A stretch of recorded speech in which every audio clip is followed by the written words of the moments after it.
How's everybody doing this evening?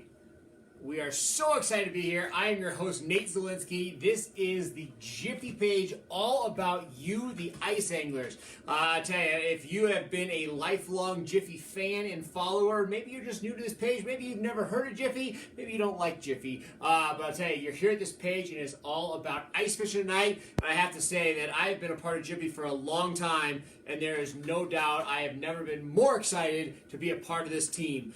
Tonight is all about ice fishing Q&A.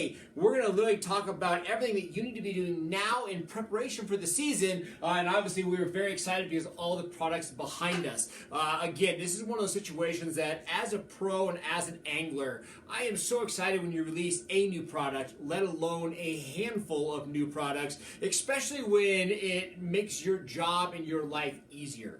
As an ice fishing pro, these products behind me absolutely are going to change the game. And you hear this all the time, right? You hear, it's a game changer, it's a huge advancement, but truly, the things behind me are absolutely incredible. So we're excited to be here, a part of Jiffy. Again, this is the new Jiffy era. And again, tonight is all about increasing your odds on the ice. Now, again, whether you've never been here before or you're brand new to it, we're talking about some product, but really, this is a Q&A about you and your skills, maybe your struggle points, and what you're going to do this coming winter on the ice. So tonight's all about you. Bring your questions. Drop down to that comment bar and ask questions. That's what it's about tonight. We can talk about electronics, jigs, rods, reels, building a game plan, any of the species that you want to talk about. Tonight is about ice fishing and increasing your success on the ice, and that's what it's all about. We'll also talk about these products behind me.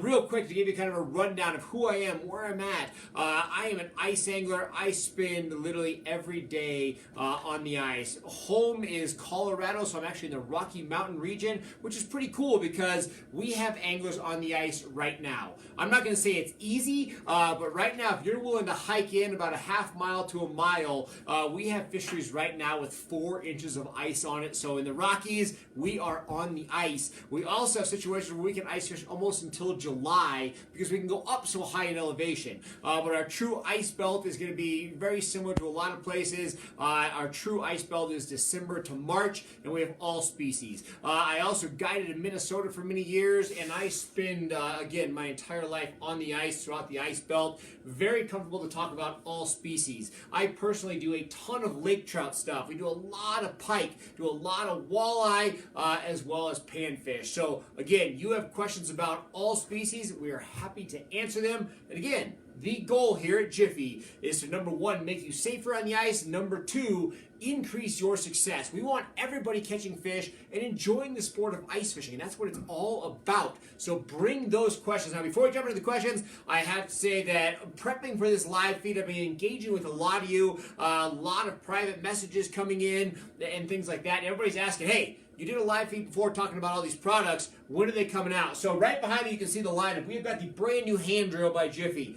Awesome. Folding handles, fully adjustable on height. So whether you are 6.5 feet tall or on the lesser side of that, you can adjust this hand drill to fit your height, to put the maximum pressure down to where you can have the easiest possible situation with a hand drill, and again, a folding handle to make it easy to collapse. We also have got the Scout right here, guys. When it talks about ice safety, this is what it's all about. Boring a 2.5-inch diameter, you hook it on the ice, it measures it. So now when you're on the ice, you're not having to drill a full-size hole to check that ice. It takes literally seconds. Hook it, tells you to make sure that you are on that ice, because again, here at Jiffy, we want to make sure that you are safe when getting out there. So super excited about the Scout. We then have the Torch. Guys, the Torch, absolutely an amazing unit right here by Jiffy. Again, a brand new product right here. You've got a composite right there on your fluting. You've got your amazing steel shaft. Obviously hooks to any of your cordless drills. Guys, right here, this 6 inches coming in at 4 pounds, your 8 inches at 5 pounds, ultra lightweight, ultra fast when it comes to drilling holes. This right here is absolutely the unit to have. As we talk about that, same unit right here. The torch comes in this bag. I have to give a shout out right here to this because they thought of everything. Has a strap you can throw over your shoulder to carry it. You can have your drill attached, exposed. You can put your drill inside. Inside this bag, I put all my tackle. I put my rods. I put my drill. I put everything I need for the day. So snacks, tackle, rods. All of a sudden, I literally swing this over my shoulder, walk onto the ice, and I am ready to go for a day of ice fishing. That torch is going to come in that bag upon that purchase. So again, awesome situation there. As well as our unit right here, this truly is the flagship of the lineup. This is the Jiffy Rogue. I can tell you right now, I have never seen a drill like this in my entire life. I've ran 2-stroke, 4-stroke, I've run every kind of auger out there. The Jiffy Rogue is an all-electric drill. It has 2 speeds. You have your normal speed as well as your turbo speed. When on turbo speed, you are spinning 8,000 RPMs. So absolutely astonishing power, 1,300 watts of power, 80 volts. It comes in 6, 8, and 10 inches. You can do 2,400 inches of ice. So you can drill through 2,400 inches of ice in a single charge. So again, that drill right there, absolutely unbelievable. That is our flagship. Now, the biggest question that we'll be getting, when are all these going to hit the showroom floors? When can we purchase these?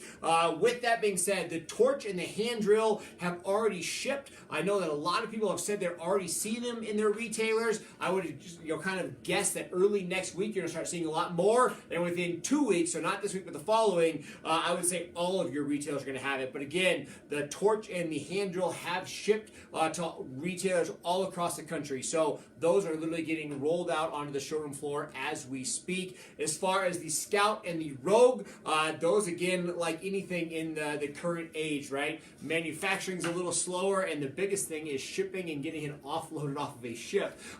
So again, we're in transit right now with the Rogue and the Scout. Most of those will go out in early November, so keep that in mind. November is kind of that target date. Long before, hopefully many of you need them, so there's going to be plenty of time. And I will say right now that these units, it is worth the wait. So when it comes to making a purchase of an auger, those units right there are worth the wait as we approach this coming ice season. So a lot of stuff happening there. Make sure you check them out. Go to the website. You can browse through all the options. You can learn all the details, all the specifics that you're looking for. But I promise you, this is the new era, the new age of Jiffy, and there is a lot of stuff coming on. So a lot of crazy stuff happening here at Jiffy, and it is all for the good. So keep that in mind. Now, it is time to start talking ice fishing. I want to hear your questions. I know we have a couple questions about the drill specifics. We'll drop your specifics in these comments. If you have questions about weights of the drills and certain things about the drills, we'll go ahead and we'll drop those answers in those comments on that very specific stuff. Because we want to talk about ice fishing. What kind of questions do you have? What are you preparing for in this upcoming season? That's the biggest thing we want to hear from you. Bring your questions right now. Do you have a buddy that's maybe been struggling? Do you have a game plan? Are you preparing now? What's going to be your ultimate goal this year? Are you trying to catch bigger fish, more fish? Bring those questions, guys. For the rest of this feed, we're not necessarily talking anymore about product. It is all about you, your success rate on that ice. So we're going to start going right to questions right now. So bring your questions. We're answering them live. We have Eric right here behind the cameras. He's going to start it off. If there's one piece of advice to give an angler to catch more fish, what would it be that's not species specific? Ooh, I like that. Okay, so the question is, if you're going to give an angler one piece of advice, and it's not necessarily, again, species specific, just, hey, you're going out on the ice, you're an ice fisherman, what can I do to catch more fish or bigger fish? It's crazy. We actually get this question quite often in regards to ice fishing and an approach, and I will say that I've made this transition, over the past couple years, and I can tell you right now, if I had to do one thing to catch more fish, bigger fish, the biggest thing that I can suggest to any ice angler out there is to start crossing over into reactionary fishing. Now, when I say this, a lot of people sometimes are like, yeah, that makes sense. I have no idea what you're talking about, whatever the case may be. I'll walk you through it. So many of us go out and we have what we call a feed approach. We are trying to feed the fish, the walleyes, the pike, whatever your target species is, but we're putting bait in front of them. It's subtle, it's small, and we're literally looking at these fish and we're holding up our food. We're saying, please, walleye, will you take my meal? And you're asking politely, and you're presenting a really good, meal. Maybe it's a live minnow, a chub, a dace, whatever that bait is. But you're jigging softly. You're presenting live bait, and it's a feed bite. If the fish are actively feeding and they're hungry and everything's right, they take the bait. It works a lot of times. Now, when you cross over into reactionary fishing, this is generally speaking, you're going to kind of start dropping the live bait. You're looking for vibration, flash, lots of movement. Some of my favorite baits, you got like lipless cranks like this. You have blade baits, so very high vibration, high rattle. High visibility. It's a bait that you're working aggressively. You're stroking that bait. You're pounding bottom. You're not letting the fish get a really good look at it. And this is one of those things that's a very aggressive style. But what happens is you take over the senses of all those fish. They have a visual impact on that. They see it. It's darting everywhere. It looks good. You have the rattles and the vibration. It's hitting their lateral line. The hunting instinct in these fish is starting to come out. When you put all these together and you put all that motion of the high speed to where they can't quite figure it out, their hunting motion kicks in and they react. It's the same as if I threw something at you. You don't let it hit you, you catch it. When you have a reaction, you make those changes, and that's what you do to the fish. So I would say that feeding presentation probably works like 30-40% of the time. 30-40% of the time you go on the ice, your fish are hungry, you have the right bait, you can talk them into biting. When you start getting confident with reactionary style fishing, all of a sudden you're probably catching 70% of those fish. 80% of those fish. So now all of a sudden by crossing over into reaction, not only are you catching more fish, you're catching the bigger fish. So hands down, it's one of those things that catches me more fish, it catches me bigger fish, but I would also say that there's a confidence with it. Not necessarily a learning curve, but more of a confidence. If you're the angler that has your slip bobber, you have a strike, indicator on top, and you're sitting out here and you're watching it, and that's your style of fishing. If that's your style of fishing, and all of a sudden I'm asking you to take a very big bait, a blade bait, and you're really getting aggressive with it, sometimes it throws you off, and you're like, I don't know if that's the thing I should be doing. Is that right? Is that wrong? And you don't have confidence with it, and all of a sudden you're not catching fish. So if you're not confident, it doesn't matter what you have on, you're not going to be successful. So that's probably the biggest thing with reactionary fishing and switching over to it is having confidence. When you're going to fish reactionary baits, you have got to go out there with confidence, work that bait aggressive, give it a chance, and I promise you, once you start building those kind of techniques and the style of reactionary fishing, it will blow your mind what you catch. I started off as a walleye angler with this, so my reactionary fishing was all walleye. It started off in spring, so I'd have big female walleyes moving into pre-spawn. Only way you could catch them was with again, high vibrating baits, and it was all aggressive. But then I started using them a little earlier in the season, and pretty much now, all winter long for walleyes, I'm reactionary fishing. So then I started crossing over into other species. I took it over to a panfish situation of perch. With perch, I was actually pounding bottom, and that was the technique. So my reactionary measure was beating bottom really hard, kicking up dust, getting those fish kind of agitated, and then it crossed over to the panfish. And then I just took it from all those levels into bass to pike and everything else. So one tip, that was a very long answer, but one tip to help anglers catch more species all the way around, absolutely switching over to reactionary fishing. That's the biggest thing that I did in my career. It catches me more fish and bigger fish. And I will say, it also makes ice fishing easier. With that said, how many times do you want to go ice fishing tomorrow or a week from now? And you're like, oh, I want to go tomorrow. You're like, oh, my minnow's died. I got to go buy bait, and it's late at night. You don't want to leave the house, or there's a bait shop nearby or closed. You don't have bait, so you don't go. Or how many times you don't have waxies or good spikes? How often does the live bait crutch you? Do you want to go and you don't have bait, so you don't go? As opposed to having reactionary fishing, I can throw everything in that torch bag. I can set it in my garage in the back of my truck. Next time I go, I'm ready. I don't need bait. I don't need scent. It's all about that artificial reactionary fishing. And again, at the end of the day, I promise you, it catches you more and bigger fish. Give it some time, build some confidence, but hands down, across the ice belt. I don't care if you're in New York to southern Wyoming or northern Wyoming, Montana, Idaho. Reactionary ice fishing will catch you more fish across the board on all species. So hopefully that helps you out. What else we got? Can you talk a little bit about the difference, or when you would use plastics versus live bait? How would you select your plastics? Absolutely. So when it comes to plastics and live bait, again, I really break it down to per species. So in regards to plastics, there is so much stuff. I mean, all your Mickey plastics, like Clam's producing, and all your brands are producing these amazing plastics. And when you're using plastic versus live bait, for me, again, I'm kind of getting away from live bait. Now, trust me, I'm an old school angler. I'm not this modern angler that's preaching like you got to use artificials. I am still a live bait guy. But again, as a guide, as a tournament angler, as a TV host, social media, I have to catch fish every day I'm on the ice. So to me, I let the fish dictate what they want. For me, a live bait situation is when I really struggle getting them to take anything else. Maybe it is a cold front coming through, various pressures, oxygen levels are low because I got 3 feet of snow on the ice. If my conditions are terrible, sometimes the fish get just lethargic enough to where I have to feed them live bait. But honestly, I do as much reactionary fishing at that time as well. So the live bait thing is more just when I absolutely have to. But with plastics, I'm looking at myself as what the fish are. Is it a bluegill or a crappie? Or a sunfish, a perch? Is it a panfish that my strike zone is small? When I'm walleye fishing, I might work a foot strike zone. My zone is big, and I'm working that entire zone. When I have that, I want a stiffer plastic. So I'm going to use plastics for walleyes. I want a stiffer plastic that almost makes like a swimming minnow or a glide bait. Like a jigging wrap or any of those style baits, to where that bait's going to spin around and very much have a lot of motion side to side. It's a swimming action. So for walleyes or any fish that I'm using a larger strike zone for, I want a bait that swims and really glides. It's about covering water.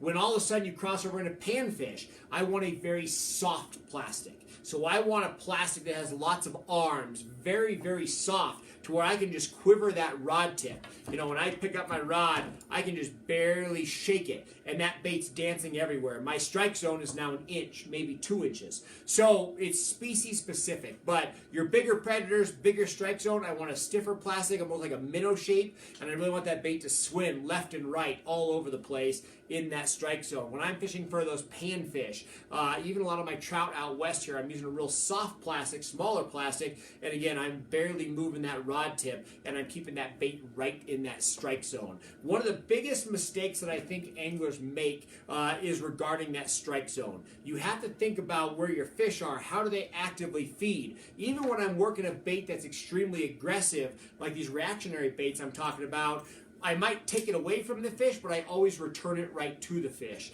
You can never make a fish work too hard. That's one of the big mistakes that anglers do, is they make their fish work too hard. Don't take it out of the strike zone. I see anglers all the time that are like, the fish is here, and they keep coming up, coming up. If the fish is willing to chase it, that's great, but don't ever make them work too hard. It's okay to make them agitated, to get them fired up, but at the end of the day, bring the bait right to them and let them take it. So get them fired up for a minute, but then return it and put it in their face.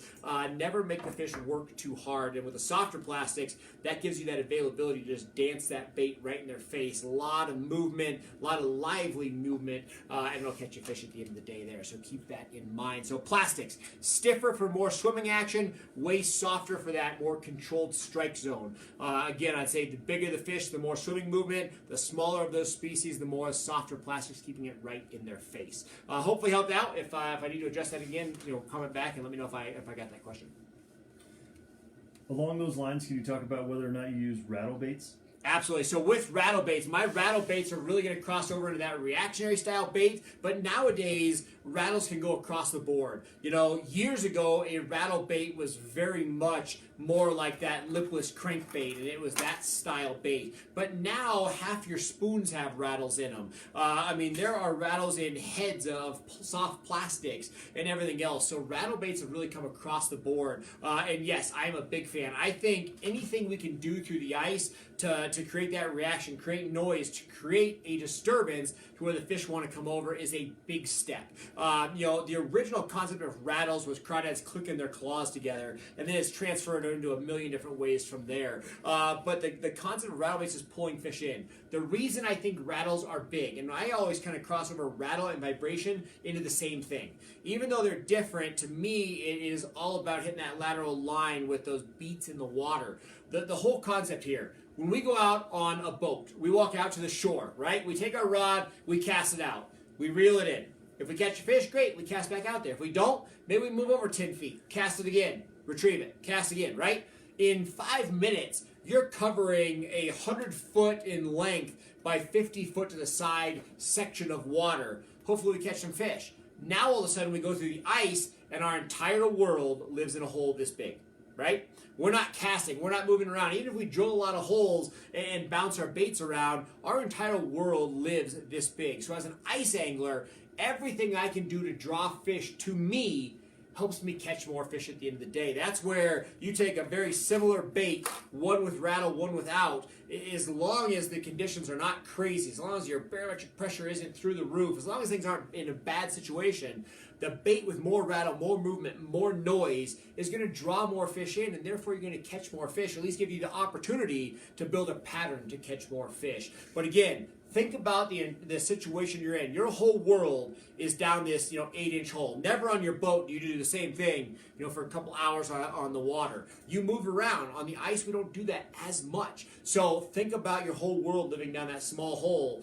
And with that being said, rattles, vibration are huge to pull those fish in. So yes, huge fan of rattles, huge fish of vibration, noise, create that disturbance, draw those fish in. The more fish around you, the more fish you're going to catch.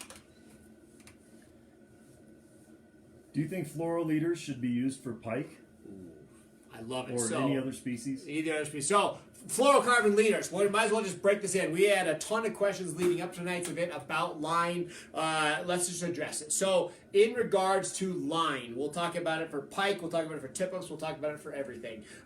In regards to line, you have super lines. When you have super lines, you're talking about fusions, braids, spectra fibers, right? You could be an engineer of every material in the world to talk about everything that's available to your super line category, right? Awesome lines. The pros and cons of Superline. Superline is going to deliver a thinner diameter at a greater strength. So you're not worried about, rough edges of the hole. You're not worried about conditions hurting that line. So that's a plus. You have no stretch. So that no stretch, you are delivering rock solid hook sets. You're feeling everything that happens down there. If a fish touches your line or touches your jig or swims by your jig, you're going to feel it on that Superline. So Superline is very great for the sensitivity aspect. It also is great for, again, just delivering that rock solid instant hook set. So a lot of great stuff going on with the Superline category. The negative to Superline is, one, we have a short rod.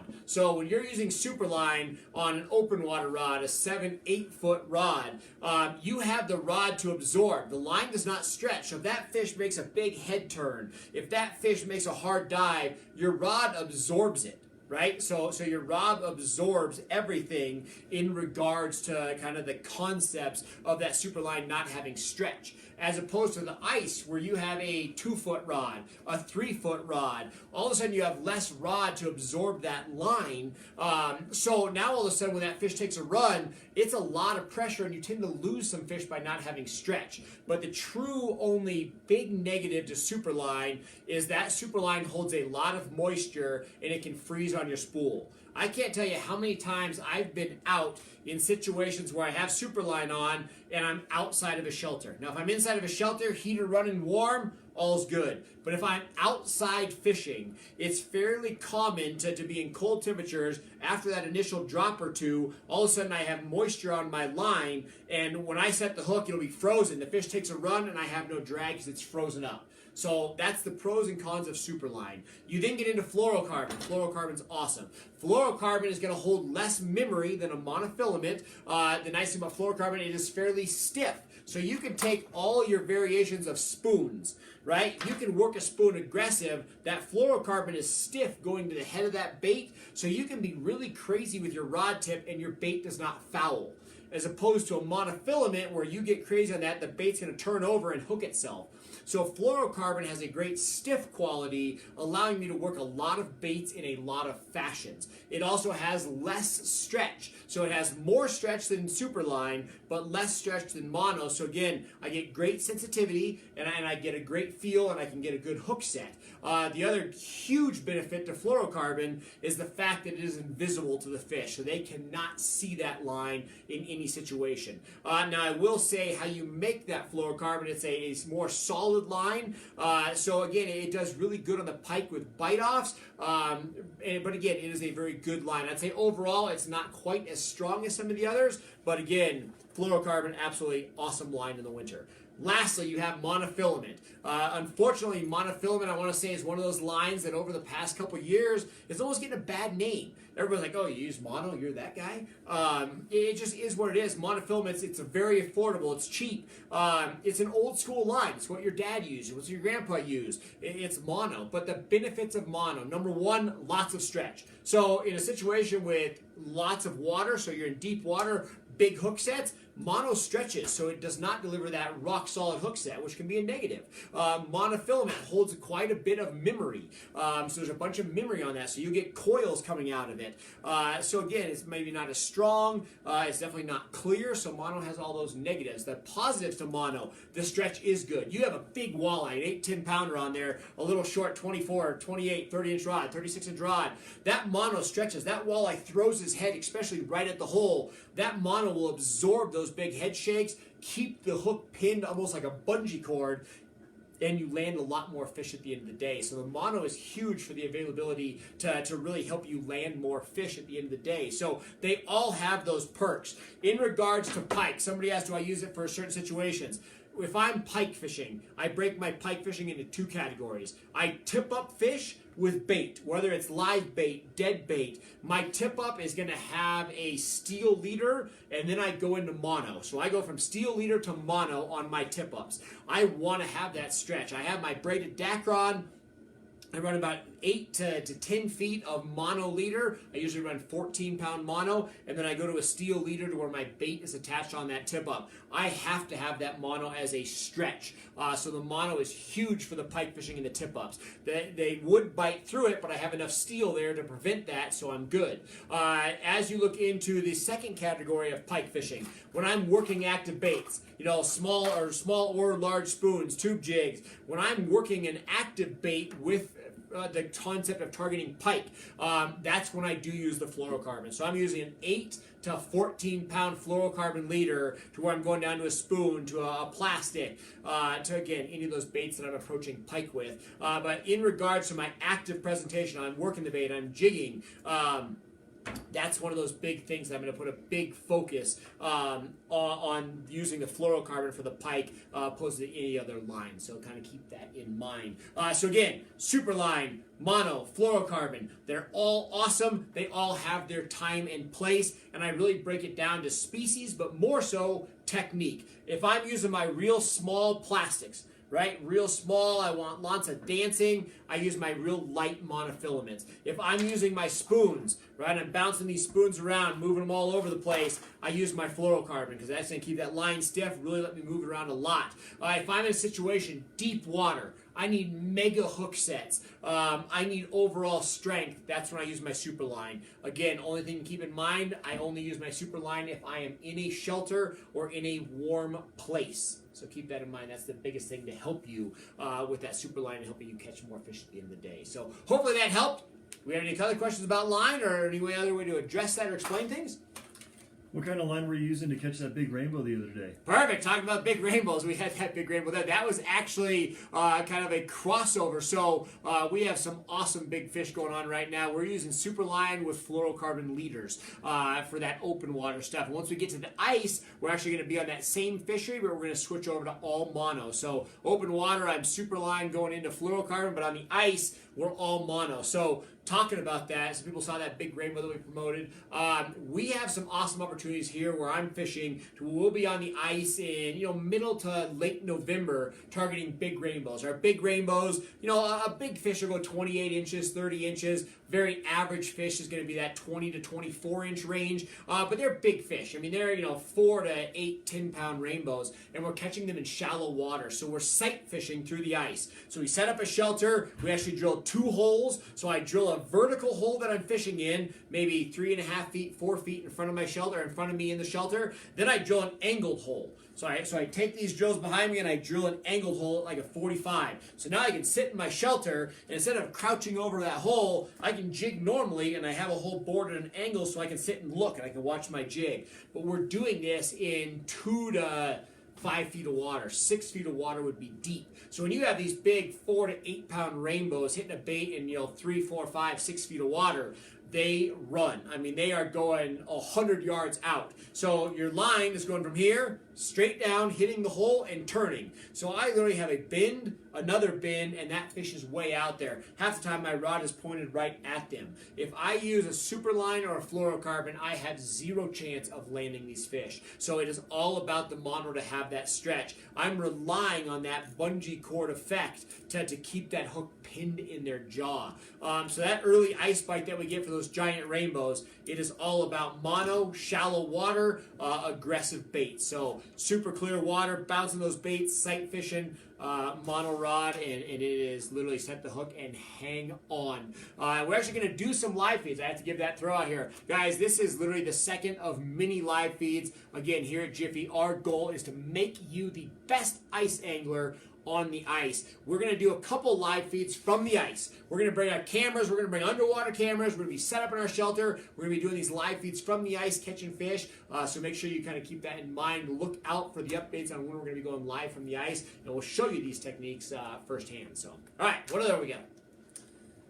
Can you talk about tactics to find walleyes preseason, during the season, other than punching holes? Absolutely. So I love this question. Talking about targeting walleyes. Every species has their quirks, and every species has their style, we'll call it. But there's a lot of fish that randomly cruise. They're looking for fish. The salmonoid species, the steelheads, the rainbows, the browns.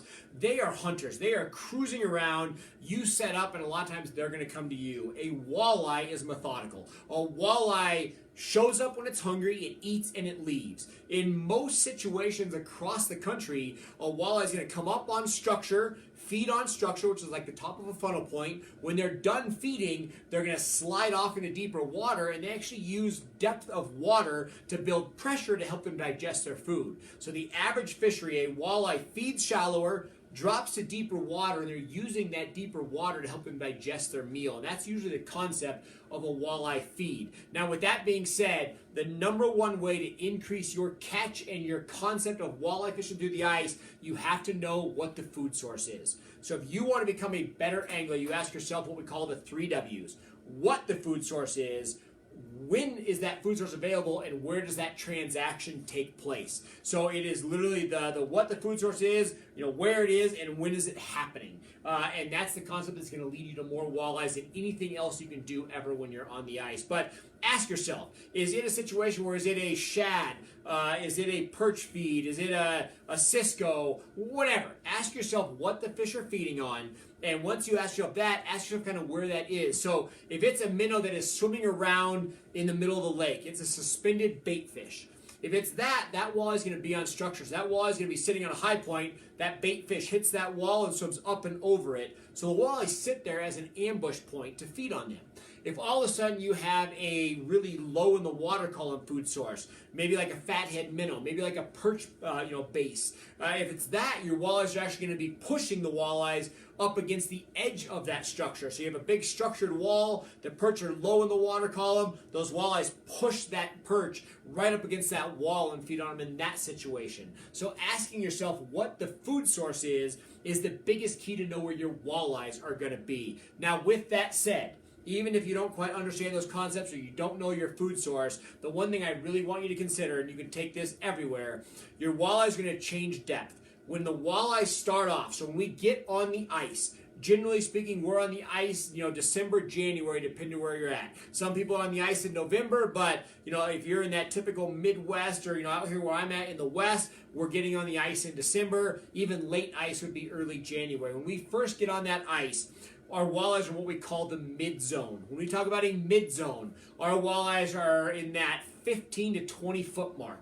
14 to 18, 14 to 20. So 14 to 20 foot is your range. When I say that, you're looking for the top of your structure or the food source, where that interaction is taking place. You're looking for it in that 14 to 20 foot zone, right? That is going to be December, early January.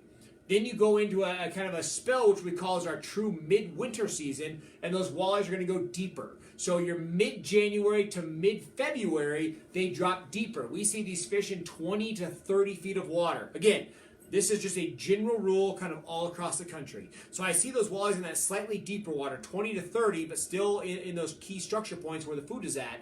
But that's going to be that mid-January to mid-February. Then they do a massive change, and they go into extremely shallow water in what we call our pre-spawn bite. So when you start getting into that mid to later February, these walleyes are starting to get the itch to think about spawning. They're starting to really drastically increase their diet and their food intake, and they move shallow. I would say that your traditional pre-spawn bite, so late February, March, even into April, you're going to find these walleyes as shallow as 4 feet of water, as deep as maybe 10. So that late season is going to be that 4 to 10 foot range. So early ice, 14 to 20, mid-ice, mid-season, 20 to 30, and then that big drastic change up to that shallow water, 4 to 10 feet of water in that spring ice, and or that pre-spawn bite for those walleyes. So hopefully that helps you out. But those are the kind of the rules that I follow everywhere. But ask yourself, what's the food source? If you don't know, jump on a forum. Ask me. Ask a local biologist. Call your DNR. Food source is going to lead you to catching a lot more walleyes this winter on the ice. Can you talk about what you look for in a lake trout rod? Absolutely. So we have a question about a lake trout rod. What do I look for? This is a great thing, and we're actually going to cover this across the board for kind of rods in general. When you talk about selecting a rod, everybody thinks about the end result. Everybody goes right to the finish line. Right? So you're walking into your local retailer and you're talking about getting a rod for whatever species, whether it's a perch, whether it's a 30, 40 pound lake trout. Everybody says, okay, the fish I'm catching is this big, or in regards to lake trout, my target goal is a laker this big. So all they think is, man, I need a rod to catch a fish that big. And they go around and they find the biggest broomstick possible, and they're like, that's the rod for me.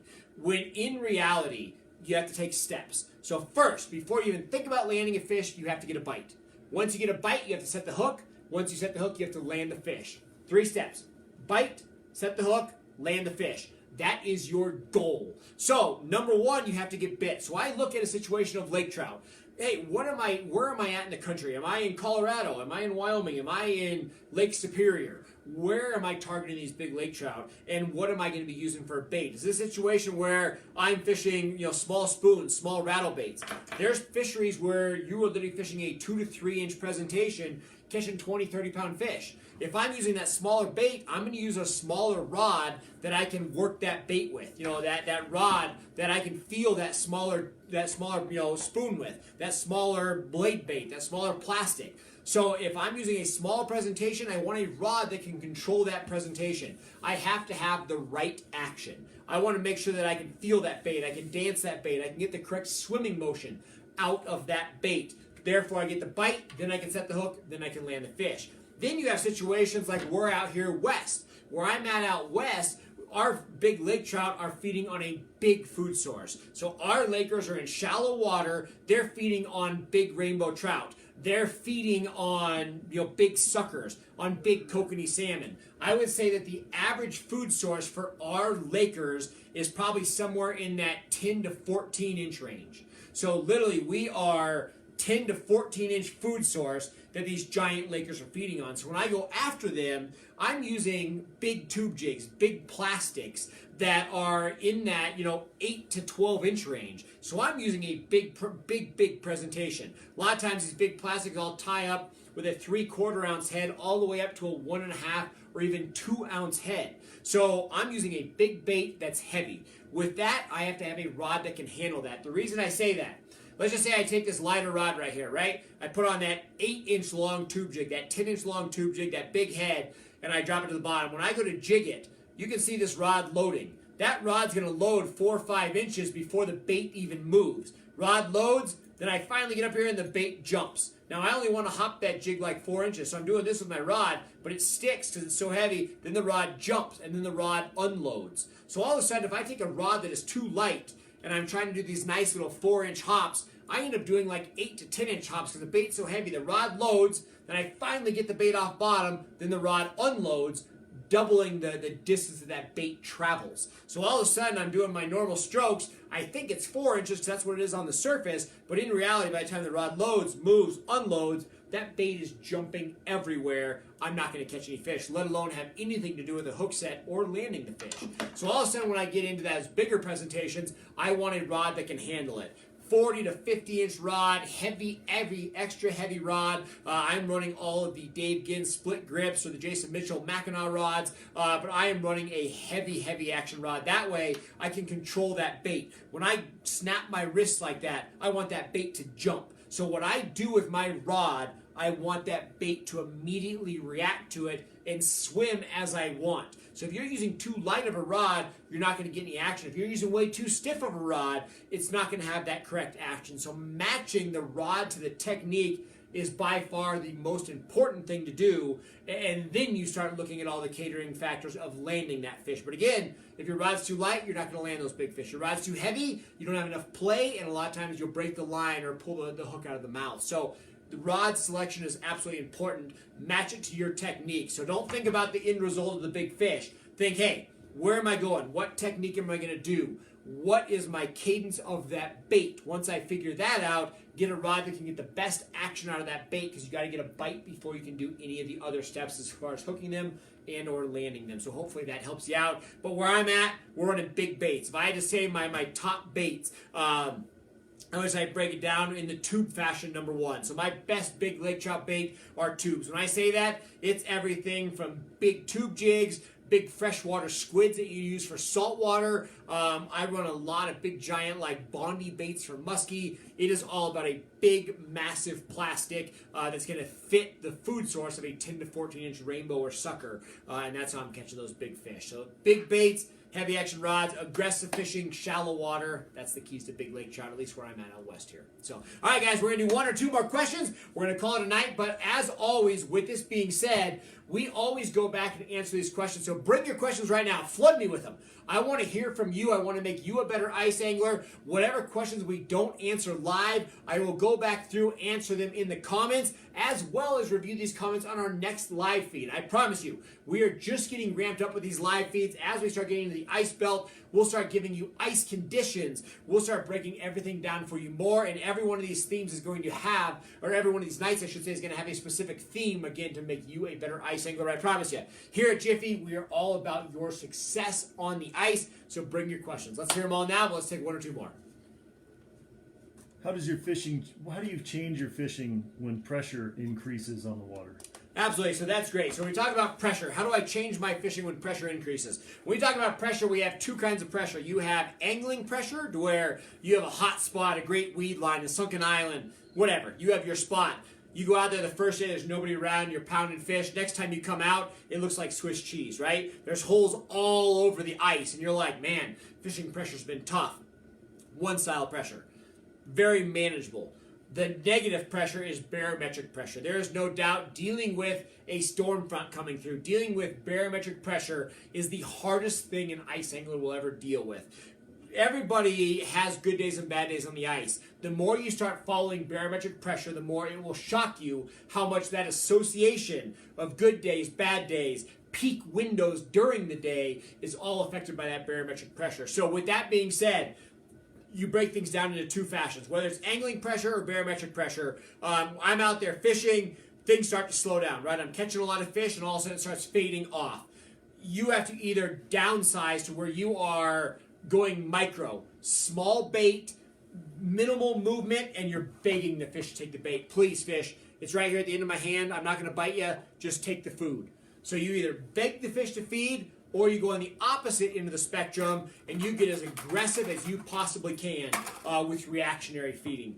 Honestly, it's 50-50. So you have high pressure. High pressure is going to be in that higher 30. So it's like 30.7, 30.9. I mean, 30.5 in some situations is high barometric pressure. So you get in those high pressure zones, that's when you have to make the change. Your normal stuff's not working. I immediately jump to one of the two. I either go smaller bait, less movement, begging the fish to take the bait, or I drastically go up in size and I move it a lot more aggressively. I want rattles, I want flash, I want a big bait, and I break into both of those. And honestly, my results are 50-50. With that being said, I personally have more confidence with reactionary fishing. So my pressure changes for me out here. What do? I go aggressive. I put on the reactionary baits. I make a bigger bait. I'm pounding bottom. I'm kicking up dust. I'm making vibration. I'm trying to get those fish to react to that. Most of the time it works. If it doesn't work, hey, it happens. It's fishing.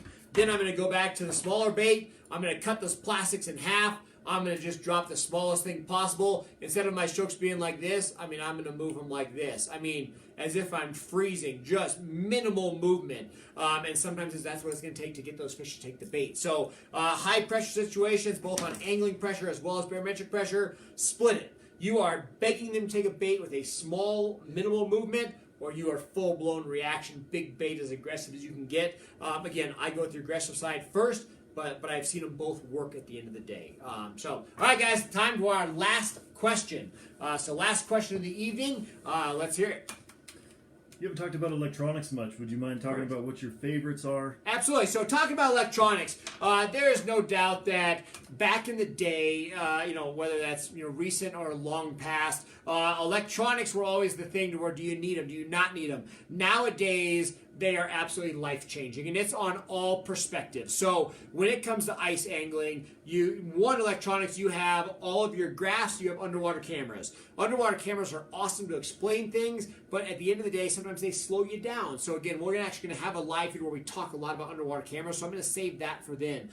In regards to a graph, you have liquid crystal graphs, right? So you have your traditional liquid crystal graphs that you'd use on your boat. It is a monetary screen, and it is having a playback. So you see your jig, and then it plays it back. They're awesome. They work. The true LCD is typically just a hair slower than a true flasher graph or one of the high-speed graphs.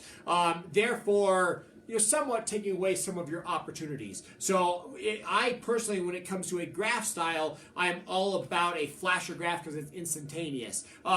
Within that, you have all of your worlds out there. You have Vexlar, you have Markham, you have Humminbird. You have flasher graphs on your Lowrance, you have flasher graphs on your Garmins. So literally, it's wide open as far as flashers go.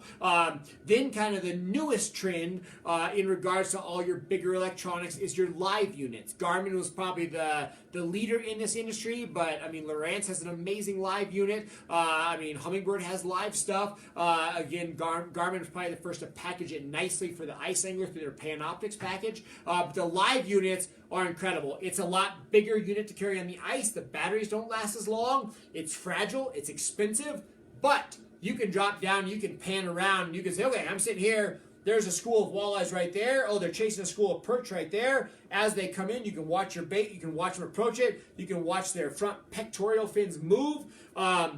There's so much to be said about electronics that, again, we're going to have a whole live show on this, or at least a good dedicated portion of one. But in regards to electronics, number one, if you have them, you can make them work. So if somebody's like, man, I got electronics, do I need to upgrade? If you have electronics, they're all going to get you into that zone. They're all going to help you catch more fish. If you're that angler that says, hey, I'm making the commitment right now, I've never had electronics for ice fishing, I'm buying them. That's a situation where now the sky's the limit. You have to look at your budget and what's available. With that being said, I can tell you kind of some pros and cons and more so what I look for. Number one, I cannot have anything be a nuisance. So I don't care what unit we're talking about. If it is a struggle, if it's hard on me to use it, I don't use it as much. So that's the biggest thing. Obviously, I am all about speed, moving around. So I got my bag right here, right, with my torch. Super simple. I grab that bag, I go on the ice. My rods are in it, my tackle's in it, everything's there. If I've got a giant, massive unit, right, I got the head from my boat, I got a car battery, I got wires everywhere, that's a pain to deal with on the ice. It's not convenient. I don't use it as much. If it's in a small ice package like this Vexlar right here, whether you're using a various model or this, you grab it and go. It's tough. You can throw this on the ice. You can beat it up. It's built for the ice. It's built for the cold.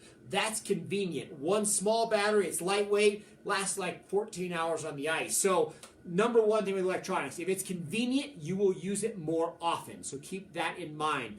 Number two, make sure it can handle thin conditions. And then make sure it's for your style. So for me, I'm doing obviously a lot of reactionary fishing, but I'm not searching as much. So I have my GPS. I use my phone. I use a handheld. It has all of my lakes flawlessly mapped out. I'm out there on my boat running my contours. My map is amazing. When I walk on the ice, I hold that GPS. I walk right to the spot.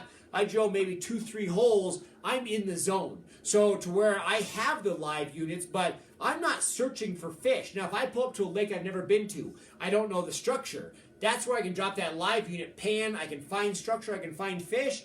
It's awesome. I kind of know where the structure's at, so I walk right to it. So the flashergraph for me is great because all I care about is what's right underneath me. And that's a huge benefit for me, so that's why I love it. The last thing that we talk about with electronics is power. This is one of those things that all the units out there have various power sources. Anytime that you are in somewhat shallow water, let's just say 12 foot or less on the ice, you are pumping all of those watts of electricity down that hole. Now, when you're on your boat, your transducer's in the back, you're fishing up front, rarely do you ever sit like within an 8-inch window of that transducer and fish. I have seen in all situations of all species, I've seen them care, and I've seen these species never care. But I've definitely seen some reactions over the years to fish being affected by the high watts of power coming off of some of these units. All the units out there, some of them have high power, some have low, some have adjustability, all of those type things. But the biggest things to think about your situation. Think about what your angling style is. And again, I would create a big influence on how much power you're pumping down that hole if you are a shallow water angler. So those are kind of those concepts. For me, it's all about separation. It's all about making sure that I have everything I can. I use a lot of Vexlar. I have 1/4 inch separation to 300 feet of water. Great on power. It's a flashergraph. It works great for me. But again, I run a lot of all the other units out there, and they all have their own specific things. If you can't stay glued to a flashergraph, you want to look around, you want to watch the birds, that's where a playback of an LCD screen can be great, because you can look away for 30 seconds, look back, and be like, oh, look at that. While I was watching that bird over there, I missed 3 fish come in. That's where the Vexlar or the flashergraph, fish comes in, it's there. When it leaves, it's gone. So again, they all have their benefits. Again, bring your specific questions on electronics, maybe model to model, unit to unit, and I can walk it through a little greater. Talking about electronics could literally be a 4-hour seminar as we break down each individual brand and their perks. I'm trying to kind of make it as general as possible. But again, electronics, huge factor. We love it. I want to tell you and end today's live feed on one story. So, my father is an old school ice angler, started off with nothing but a spud bar, and to this day, he has access through me to any electronics that he wants, in the marketplace. And when we go out walleye fishing together, he walks on the ice, he carries one drill, so he carries his torch, he's got his one rod with his reactionary bait, and he carries a Stanley tape measure. He literally walks out, drills a hole, sticks his tape measure down the hole. I mean, a true blue, construction tape measure. Hits the bottom and goes, I'm in 16 foot. Walks 10 feet, drills another hole, no GPS, hits it, goes, oh, I'm on 12, I'm coming up the structure. One more step, you're like, oh, I'm in 10 foot, I'm on top of the structure, I'm perfect. Puts his tape measure back and catches walleyes. So again, I think electronics will help every angler catch far more fish. But I also can say that don't ever let that be an excuse not to get on the ice. I have watched my father beat me up on the ice time and time again, using nothing but one rod, one drill, and a Stanley tape measure to find all of his spots. So again, electronics, major game changer. It helps you catch more fish every time you're on the ice, but I also would not let that be your crutch. If you don't have them, you can definitely make do spend a little more time making sure you know where you're at. And again, just have confidence in those baits. It's going to catch you a lot of fish at the end of the day. So, guys, hopefully that helps you out. Again, this is the new era, the new age of Jiffy Jiffy ice drills. Make sure you follow all of our social media outlets. We've got an amazing YouTube channel. We've got our Instagram page, our social page. Our website is now updated with all of these products. Again, this is Jiffy Tough. We've got the whole new lineup as well as all of our amazing products from the past.